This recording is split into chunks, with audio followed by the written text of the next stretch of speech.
શહેરના ખડોદરા વિસ્તારની ઘટના પ્રેમ લગ્નનો કરુણ અંજામ આવ્યો। 20 વર્ષની સાક્ષી રોકડે ગળે ફાંસો ખાઈ આપઘાત કરી લીધો। પોતાના ઘરે ગળે ફાંસો ખાઈ લીધો હતો।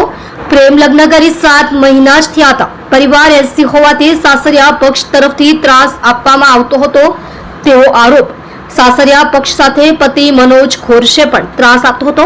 ખડોદરા પોલીસે એટ્રોસિટી એક્ટ ફરિયાદ દાખલ કરી। ખડોદરા પોલીસે વધુ તપાસ શરૂ કરી। તમારું નામ જણાવજો અને શું ઘટના બની? મારું નામ દીપક ખરડાટે છે। હું બટારમાં રહું છું। શું ઘટના બની હતી?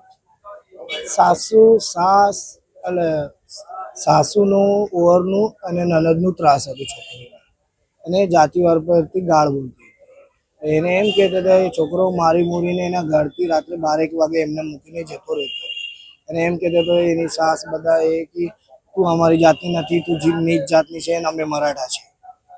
એને એમ કહેતા કે એને છોડી દે, એટલે મારા છોકરીએ ત્રાસીને સુસાઇડ કરી લીધું। એમનું શું નામ હતું અને ક્યારે લગ્ન થયા?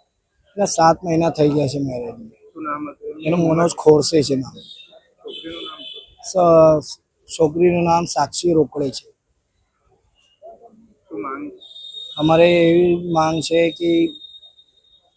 કે એને આજીવન સજા હોવી જોઈએ, કોઈ જાતિભેદ પર બોલવું નહીં જોઈએ।